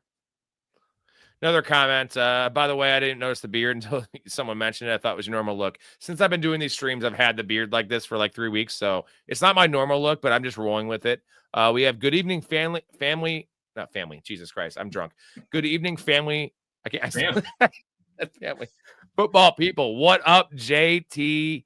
JDT. I can't even talk. Are you guys? I got a good one here. Sack of the South. He's giving me good questions. Are you guys on Boutte or Io Manor at all? 100% Io Manor for us as a stash. Boutte is a playable guy the next couple weeks. Yeah. Go back up 3 comments, though. Look at what Todd Skids had to say. Heckler says, I think London will play. This information is based on nothing. I mean, he left the game and didn't come back in a game tying/winning drive. So he is hurt. He has an AC joint sprain. That's what CeeDee Lamb had last year. They played through. And he's a physical receiver. So it is based on something. As the biggest Drake London fan in the world right here, as you know, Story, I am a little concerned. He will play, but I'm still a little concerned. Yeah. I mean, range of motion is probably somewhat limited. JD says the thing with Williams, he'll get rattled easily if he gets pressured a lot. Vikings pressure him 30 times. But the thing is, the Vikings have the best defensive coordinator in the league and have exotic blitzes. The thing is, they didn't blitz at all the first 2 quarters, and they really threw it at him. They changed their game plan. That's what he does, right? That's what the Vikings do. That's what good Brian Flores is a genius. He's a genius. Kevin O'Connell's a hell of a head coach. Like, they made adjustments at halftime. They did what they needed to do. They made adjustments after that first series. Right? They didn't blitz all that much, but they certainly started putting pressure on they started locking down the wide receivers, and it forced Caleb to go through his progressions way too quickly. Yeah, all right, let's get into these running backs before we get more comments. You guys can keep them coming, but there's a second tier of handcuffs I want to get into here. Rico Dowdle, Blake Corum, Ollie Gordon, and Najee Harris. What are your thoughts on Najee Harris? I know he didn't play a lot, but he didn't do a lot in the preseason, didn't do a lot in the mini camps with that fireworks accident, which is good for you, Najee, for lighting off fireworks, you fucking idiot. Not to worry about Najee too much, but what do you rank these guys? Dowdle, Corum, Ollie Gordon, Najee Harris. Dowdle, Corum, Ollie Gordon, Najee Harris. Probably Dowdle's probably the most playable guy right now, but we're not looking for playable guys. Can you play him after that week 1? Like, I would not. He played a lot of third downs, bro. I mean, you can't trust the offense, but yeah, I would say I would rank him Corum, Ollie Gordon, Dowdle, Najee. Najee's going to take some time. He's probably out of football shape right now, and he will ramp up, and they'll probably, I don't know. I'm not sure how much juice Najee Harris has left. Okay, I got a next tier of guys that's not really I guess they're in handcuff range, but we have Cam Scataboo. I'm going to still call him Cam Scataboo. Cam Scataboo, Bayshell Tootin, and Caleb Johnson. These are guys that are young players, actually all 3 rookies, and late season booms that still have handcuff value, right? And who's most likely to have a meaningful role first out of these 3 guys, and who has the most upside if they get that meaningful role? Story. Scataboo, Tootin, Caleb Johnson. Scataboo has the most likely chance to earn a role, or to get there faster than the other 2. But who's got the most upside? It's probably Tootin. Like, I want to say Caleb Johnson, but I just cannot trust Arthur Smith. Even after that fumble, he kept going back to Kenneth Gainwell, and pop passes to Jonnu Smith, and Jalen Warren finally got in when they needed it. So, are we sure that Caleb Johnson is actually going to get the workload? We know that Caleb Johnson's a tremendous talent, but again, Aaron Rodgers, he's got to say there. If he doesn't want the rookie part of it, so I think Tootin's got the most upside were he to get the job, because the offense at least looks serviceable. The offense in New York looks abysmal, and that has limited the upside of Tyrone Tracy and Cam Scataboo. I still am holding all of these. I'm still holding those 3 guys. You have to. I mean, because you'd rather have all 3 of those guys than Dowdle, than Ollie Gordon, than Najee Harris, correct? Yeah, I would. Well, certainly over Najee Harris, certainly over Dowdle. What are your thoughts on Jordan Mason's performance on Monday Night Football? He looked good. He outsnapped Aaron Jones.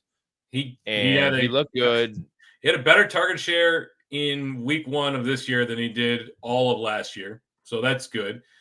He's probably their RB1 and Aaron Jones is probably their wide receiver 3. Like that's probably how the split is going to unfold. When they started bringing him in and actually committing to the run game, Mason had juice. Aaron Jones was fine, and he was very good in the passing game, but he was only serviceable. Like Jordan Mason, you want to talk? I get it that this is JG McCarthy's win, but Jordan Mason really kind of sparked that offense with those big chunk plays. So I don't think Kevin O'Connell is going to look at that game tape and say, yeah, we're going to go back to Aaron Jones being our 70% guy. They just can't do that. Are you starting Charbonnet over Kenneth Walker this week, or are you still rolling Kenneth Walker? I'm still rolling with Kenneth Walker. I'm not going to jump ship just yet. If it's a second week, exactly like it was in week 1, then Walker owners have problems. But I'm still going to go back to Walker and trust that things will rectify themselves. These 3 guys that are all in similar situations, who are you ranking highest? Charbonnet, Mason, and Montgomery. Oh, Mason right now. Like Mason over Charbonnet, really? Yeah. I mean, the offenses are better. I think the coaching is worlds apart in terms of the ability to utilize talent. And Charbonnet looks good. Don't get me wrong, but there's I don't know that there's enough meat on the bone with Kenneth Walker there. Whereas I was wrong. I thought this would be Aaron Jones's backfield, but they gave Mason a role right off the bat, and we didn't even see what Aaron the goal Jones line looked bad. He looked bad, right? We agree he looked bad. Besides those wheel routes, like he looked bad as a runner. I mean, he looked bad running the ball, but he looked really spry as a pass catcher. It was very weird, the dichotomy. He's a running back story. I know it's PPR and all that shit, but he's a running back, bro. Like, yeah, a little concerned about Aaron Jones. Like, I'm going to start him for a couple more weeks. But the question about who's the goal line back didn't get answered in Minnesota there, so we still don't know who that is. Right? They didn't have any goal line carries on Monday night. Right, Lexi, we got a woman in the chat. We got to keep it clean here. Hey, Lexi, how you doing? What's going on? I'm stuck on my half PPR flex. Ridley or Tillman week 2. I'm the biggest Tillman guy in the world, but it's still Ridley for me. It's still Ridley. Tillman, I mean, I think Tillman could easily surpass Judy as the number 1 wide receiver there, but you got to give it a little time. You got to make sure that that's a sticky thing. Ridley, we know, is the number 1 there. Agreed. Palamalu back in the chat here. Are you guys going to be selling Mike Evans when we get closer to Godwin's return? I'm thinking target share has potential to get shaky. You got to wait for him to pop off before you sell him, which it will happen soon, right? It will happen. And Godwin probably isn't coming back till week 6 or week 7 in all reality, right? Yeah, I think you worry about what that target share looks like by week 4. Let's see where things unfold with Egbuka. McMillan will be back at some point. I'm not sure when, but let's make sure that Egbuka is the talent that I believe him to be, right? Like I can go on faith, but I want to see several weeks of production before we start talking about selling Mike Evans. Yeah, JD says Mason is the goal line back. If I had to guess, no, Mason. Yeah, of course he's the goal line back, but Mason is actually the starting running back. It appears where Aaron Jones, they're going to split him out wide a little bit. They might play both of them at the same time, but I think the next, at least until we see what happens when they bring back with the suspension with Addison, I think Jordan Mason is going to outsnap every game. He's going to outsnap Aaron Jones. Would you agree?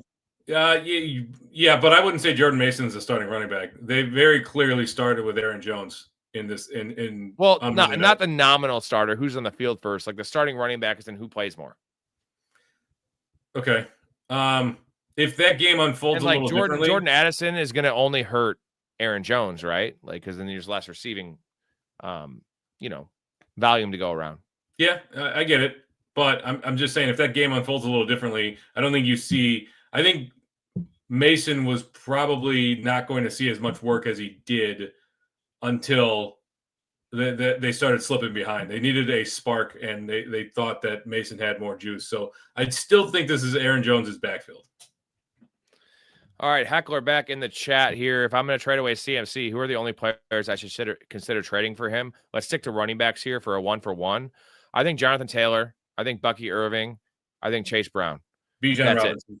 Bijan. Well, obviously, you're not going to get that. So if you can't get Henry, you're not going to get Bijan. I think Bucky Irving. I think Chase Brown. Okay. So the big question about CMC, like if we were redrafting today, where would CMC go? Knowing what you know now, probably a little later than he went. 32 opportunities. The 1-2 turn. 1-2 turn. 12th pick. Wasn't he already going in the 1-2 turn? No, he was going like 5th to 7th overall in most of my leagues.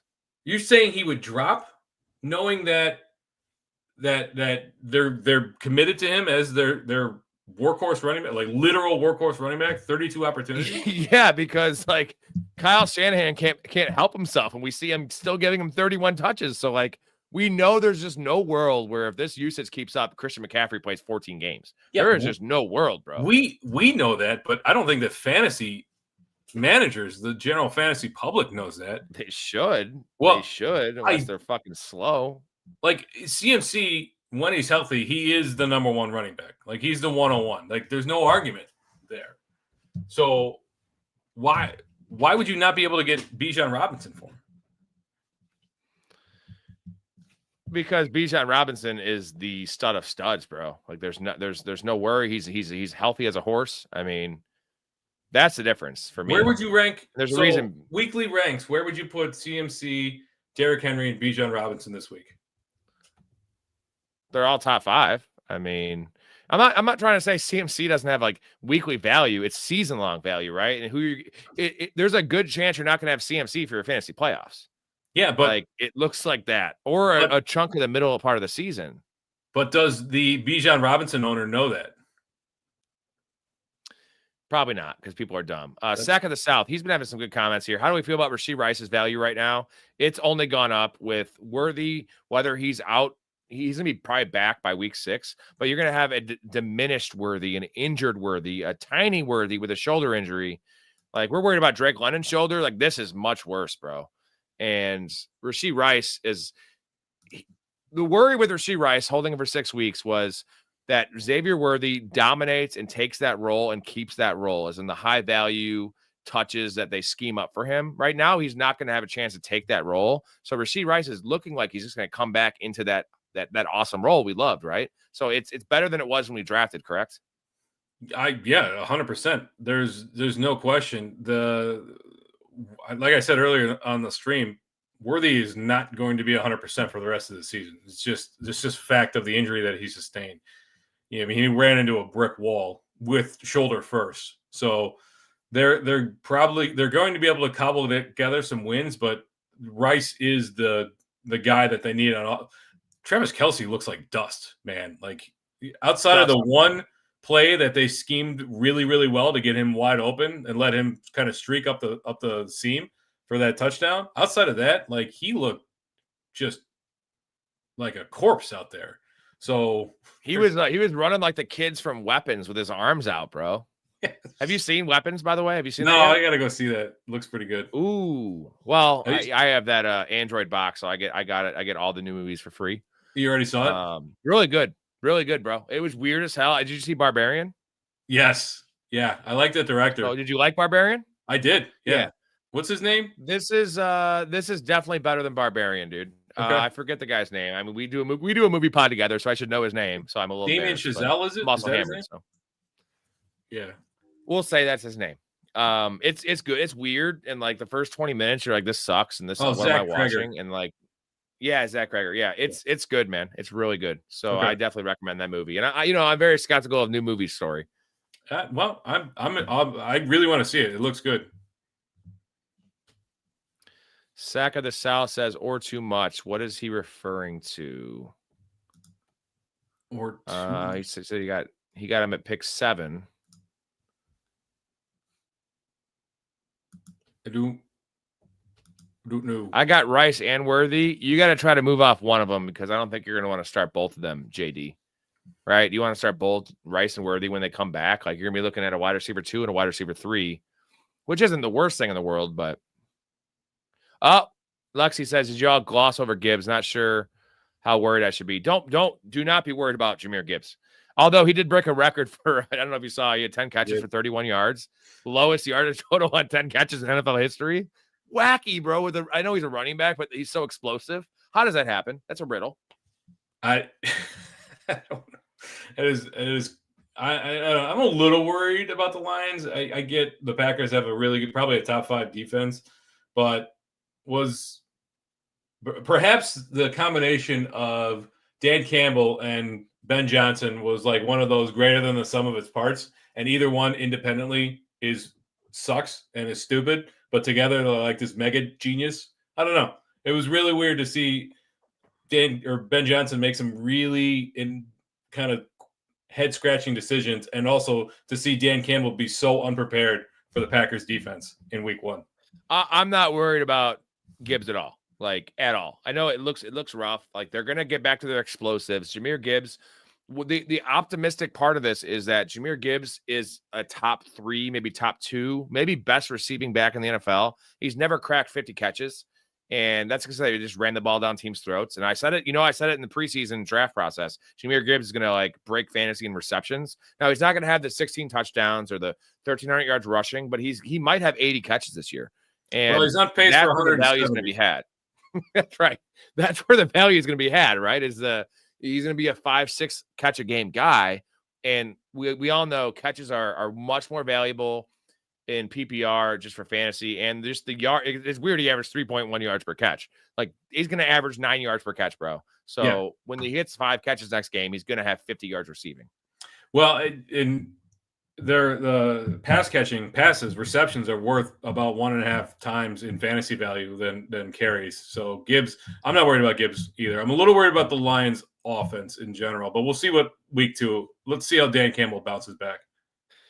We will. E-Man says Rice hands down wide receiver 1 all day. He's probably a high-end wide receiver 1 when he returns. The man's going to get fed. I wouldn't say high-end wide receiver 1 because that's getting up there with the Jamar Chases and Justin Jeffersons of the world. I say back-end wide receiver 1. What's the story? Yeah, I would have said if Xavier Worthy remains healthy, even with how Travis Kelce looked, you're looking at a wide receiver 2 for Rice, because that's one of those you can't put the genie back in the bottle. But with how everything unfolded on Monday with Xavier Worthy, he's a back end. I think Rice is a back end wide receiver. He's going to have a really steady floor. That'll be nice for the Rice owners when he comes back. The problem is you're going to have to hold him through a couple of bye weeks. Yeah. Tom Talks Film says he can see Rice coming back being like Addison last year with 850 yards, 8 or 9 touchdowns. See, the value with Rice is receptions, right? He might have, he's going to only play 14 games, 13 games, whatever it is, 12 games. He's going to have 5 or 6 touchdowns, but he's going to have 6-7 catches a game. That's where the value is with Rice. Yeah. Maybe touchdowns too, with Kelce being dust. A PPR guy. There is one guy that people in deep leagues should pay attention to and make sure that if you're in a 14-team league or you got deep benches, Jalen Royals is a name you should go and look up, because if this Worthy injury is more severe than they're letting on and he is out or he's severely limited for the next 5 weeks while Rasheed Rice is out, then Jalen Royals, he's out of Utah State. The Chiefs drafted him in the 4th round this year. 4th round, I think. Anyway. Yeah, 3rd or 4th. Yeah, he didn't play on what they play on Friday, Thursday, Friday, whatever. He didn't play this week due to an injury. But if he comes back healthy and Worthy is still banged up, if he's actually banged up and hurt for 5 weeks, Royals could be the beneficiary there, and he could be a guy who slots in. Yeah, I like that. Second of the South says Harvey plus CMC for Bijan. Good or too much? I think that's too much. It's too much. You're giving it depends on the league. If it's a 10-team league, I'm in on that trade. If it's a deeper league, like 12 teams with flex or something, don't do that one. Frankie says, hey, can you guys help me out, please? I don't know what you're asking for. Maybe I missed your chat. I apologize if I did. It's 2 down in the chat. It's coming up. Oh, there's a YouTube channel called Ganja Gaming that's using Charles Kirk's name and death to clickbait. I mean, hey, if he wants to do it, I can't stop him. What do you want me to do? I'm not going to report him. But he wants you us guys to can. report him. Oh, I thought you had a question. I don't want to.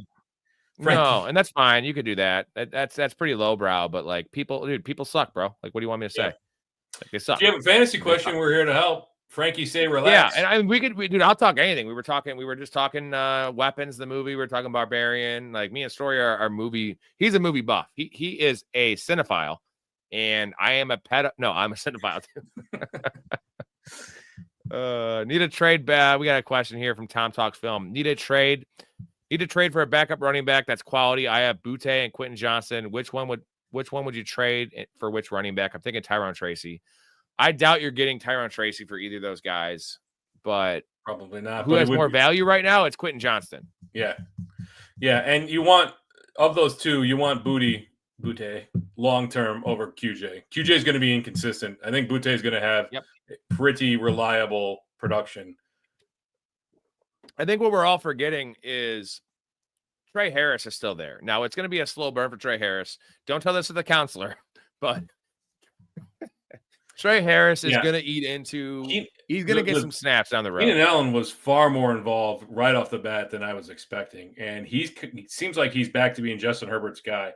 So, Quentin Johnson had a big week 1, but he could very easily the best part about him is he caught the ball, and that was his biggest struggle coming out, right? Like he did catch the ball. He always gets open, but Lexi says thoughts on Diggs this week.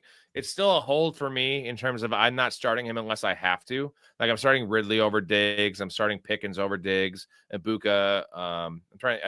Cedric Tillman and Diggs is a tough decision. Coleman and Diggs. I'm probably still starting Tillman over Diggs. What are your thoughts on that story?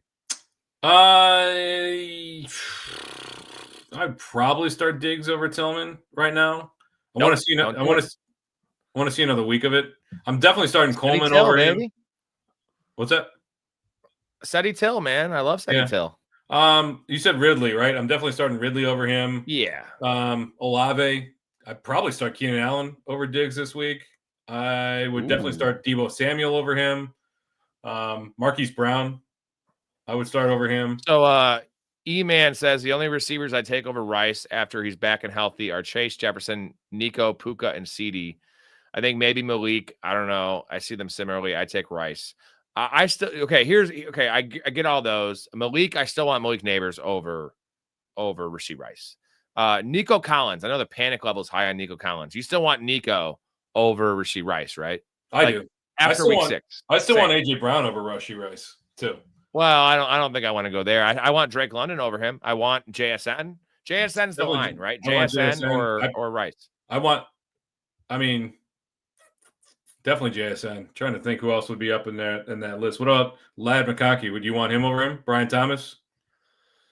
E-Man, that ties into this one. He says, kind of worried about Ladd, to be honest. I'm not worried at all about Ladd. If anything, it's the crutch argument. There's too many mouths to feed, and there's not, because it's Quentin Johnson and old ass Keenan Allen.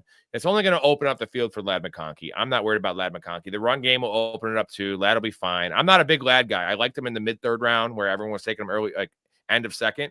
I'm not worried about Ladd. My stance hasn't changed on Ladd. But he's fine, dude. Ladd's fine. He's never going to be an upside guy. He's going to get you 6 for 80 most weeks with a touchdown every other week. Yeah, I mean, that's fair. I'm not worried about Ladd McConkey either. I would still probably take Ladd over Rasheed Rice, to be honest. So we have Drake London as a possibility. Case will be made. Drake London, depending on how the injury plays out, I want him over Rasheed Rice. What's your concern level over Brian Thomas Jr. right now? Because as you know, I faded Brian Thomas Jr. I have 0 shares, bro. 0. In my 400 best balls, I have a 2% owner percentage. Okay. And I have 0 in my 25 redraft. So I have no Brian Thomas. What changed? Just the addition of Travis Hunter that makes you worried? Well, the fact that Brian Thomas was like wide receiver. I know it was his rookie year. Those were his first 7 or 8 games with Trevor Lawrence. But all of his production came with Mac Jones. And Trevor Lawrence is just bad at passing the ball deep. He's bad. And that's where Brian Thomas excels. And you have Travis Hunter there. You have Brenton Strange there. You have Dimey Brown there. I talk all those guys up, baby. I don't know, man. I just don't think he's an elite talent, but I don't think he's not a great wide receiver yet, if that makes sense. I mean, 7 targets though. Like Trevor Lawrence has to settle in. Like 1 catch. I get one it. catch, my man. that is not going to repeat itself. Like it's physically impossible for him to get 7 targets and have 1 catch for 11 yards or whatever it is again. I'm not worried. I'm not impossible because it's physically impossible. I mean, yeah, I'd be lying if I said I wasn't a little concerned, but not, I mean, okay. So he had a small sample size with Mac Jones and then a small sample size without production with Trevor Lawrence. It doesn't really concern me too much because of the talent that Brian Thomas is.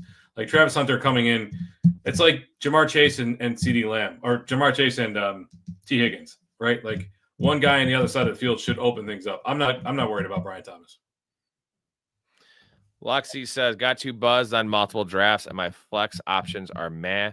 That's going to happen from time to time. That was one of our, if you had watched our draft tips for this year, it was one of them is just not to get too fucked up. Unless you could handle like me, who's operating on 12 or 13 beers right now, I'm fine. Functional, kind of, I think. When you've had 12. I shouldn't drive, but I'm at home. Functional, I mean, I'm not an alcoholic. God damn it. I've looked like one on the stream, though.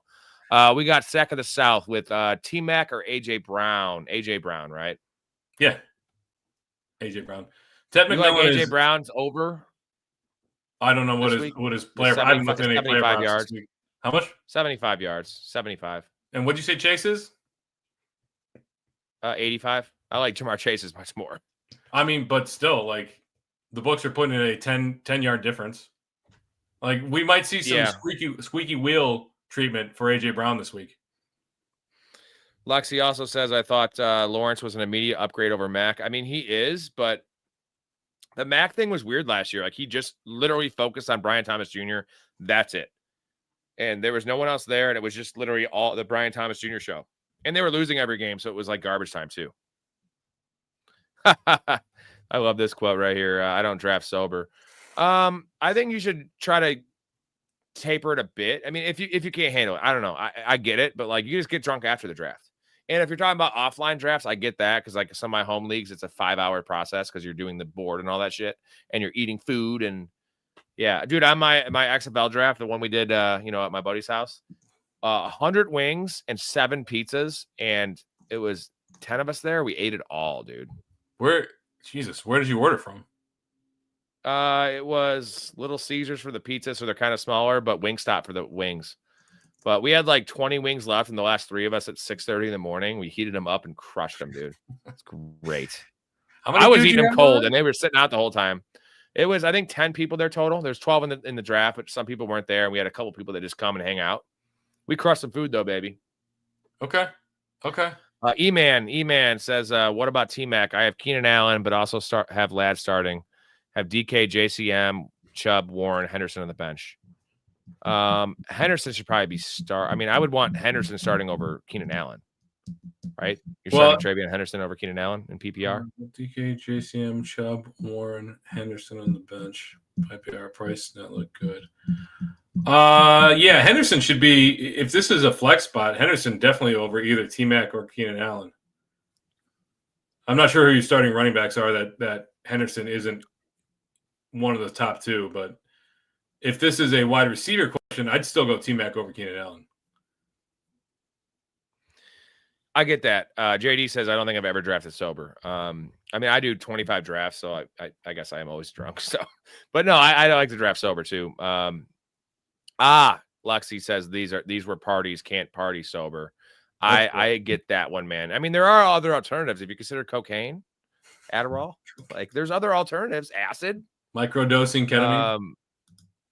Yeah. I mean, dude, that's the thing. There was I don't know. Have you ever done ketamine? I mean, you probably don't want to say that, but I haven't actually. No. It's probably not something you want to do. No. It's cut with a lot of shit, too, especially now. You don't want to do any powders now, bro. You're going to die. You're going to die now. The golden days of powders are over. All right. You don't know what's in stuff anymore. Yeah. You never know. Starting RBs are CMC and Bucky. What else do we have to cover? What is your worry on Travion Henderson before we log off? We got a couple more minutes here, folks. We've been on for an hour and a half. So, yeah, I'm starting to get that fog a little bit. So let's wrap this up here pretty quickly. Yeah, I only wrap up shows, not my my wiener. So it's good. What are you cut? Yeah, thank you. No. Okay. We're not going to get into that, though. My God. I cut my worry finger, with picking dude. Henderson on a 10, it's a 2. It's going to take time. We knew it was going to take time. We knew that Stevenson was going to open as a starter. He didn't look great, Travion Henderson, but I'm not too worried about it yet. I would say stay the course. You kind of got to start him where he was being drafted, at least towards the end of drafts. Like he was being drafted where? In the 5th round towards the end of drafts? No, 3rd and 4th round, dude. Oh, Travion Henderson, okay. 3rd or 4th round. End of 3rd, mid 4th, that range. See where like pick 34 to pick 45. That's a little rough. I mean, I've got him in a league, and the fact of the matter is, like, I'm kind of stuck. He's my RB2, so he's going to be in there. Like, I'm not. What are your thoughts? Like, I think the whole offense is going to take a week or two to gel. Once it gels, things are going to be much improved. It's not a Henderson problem. It was an offense problem. It's one of those offenses that started slow. I think Henderson will have more of an immediate role than RJ Harvey. They pretty much had the exact same snap share week 1 and different game scripts, but I think Henderson will have more immediate role and he's a better player. So I am not as worried about Henderson as some people are. The problem is you drafted Henderson in the, early 4th round, and you drafted Harvey in the end of the 5th round. So you generally had more insulation when you drafted Harvey for like backup plans, and Harvey was going to be your RB2 and sometimes RB1, which was crazy. He should not have gone that high, but it'll pay off in the long run. The problem is you might be 1 and 4. Yeah, the problem is by September 1st, when a lot of people are drafting, they're steaming up these rookies to the point that it's an untenable situation, right? If you're drafting them in the 3rd and 4th round, you're kind of stuck. Now, at some point, if we get this week in and week out, and by week 4, week 5, week 6, whatever, you've got this same production out of Henderson, like just because you drafted him, you got to think about sunk costs, right? Like if there's probably a better option on the waiver wire. But let's see what it looks like. Let's see what the whole offense looks like next week before you jump to any conclusions. It's a jump to conclusions, man. Yeah, right. Yeah. The Pet Rock guy, he made $1 million. The E-Man says, so y'all start Henderson over Keenan Allen and T-Mac in full flex and PPR. You're starting T-Mac, 100% starting T-Mac. He's a back-end wide receiver too, right? Yeah. T-Mac the play. Yeah. In full PPR. I'd rank it T-Mac, Henderson, Keenan Allen. Yeah. In half, I think it's questionable. I'd still probably lean T-Mac, but definitely both of those guys over Keenan Allen. Awesome, man. Hey, anyone that's in here hasn't subscribed, get used to these faces. I'm going to be on every single day. Story will be joining me when he can. I have other guests that will join. A lot of good stuff, a lot of Q&As, a lot of mailbags. We're going to have our gambling show every Saturday night around midnight. That's going to be really fun. Go through every game, prop bets we love. We're going to have our start sit at 9 to 10 a.m. This is all Central Time. Every single Sunday, we're going to have our Sunday recap this is all late night, Monday night recap. We're going to do waiver shows on Tuesday. A lot of good shit coming your way. This is your one-stop shop because you're going to have a lot of fun. You can make fun of my beard. You can look at Story's cute face. You're going to get his awesome insight. And the nice thing is a lot of these shows, like they always just agree with each other. Me and you don't always agree with each other. We do in certain people like Justin Fields this year, but we're going to tell it real, right? Tell it what we would do. And then you can make your conclusions from what we say. It's all about the more information you get, the better fantasy player you're going to be. Yeah, I mean, I don't think you get anything other than confirmation bias if we were just agreeing on every single take. At some point, like, what are people listening to? So I'm happy to have this debate. Let's keep it up. Lexi says, thanks, guys, for the thoughts. I'll be back. We appreciate it, Lexi. Let's do it. Of course. So we will see you guys next time. Again, I'll be on maybe I'll even log on tomorrow at noon. Who fucking knows, man? I won't be drinking. I'll be drinking coffee then. But one last thing, we got Pyro. We're gonna answer one more question. What do you think about Miami's running backs? Devin Achane's fine. I'm not panicking. He's like, doesn't matter how bad it is or whatever, like he's the guy. Alec Gordon was overdrafted, but I still think he's a handcuff. Would you agree? Yeah, he's a fine handcuff. He's not a startable asset. We kind of talked about this earlier. You can, if you're holding on to Jalen Wright for whatever reason, he's gone. Achan, he's going to be fine. He will eventually he'll live up to his draft costs. It might take a little while. Yeah, for sure. If you haven't subscribed already, please do. You get the notification when we come on. They're going to be weird times, but we appreciate you guys. Story, thank you so much for coming on. This was our first trial run as doing this stream. We'd like to get together in person, but if we're going to do this every day or almost every day, that's impossible, right? Yeah. You don't want to do it. So. Story's a business owner over here. He's got a life. He's got a wife. I'm going to say you're on tomorrow. Like I got a day job that I got to keep the lights on.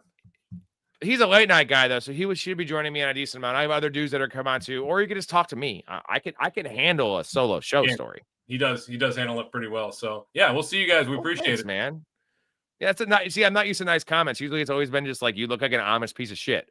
And that's what I'm used to. So they were ragging on your beard, man.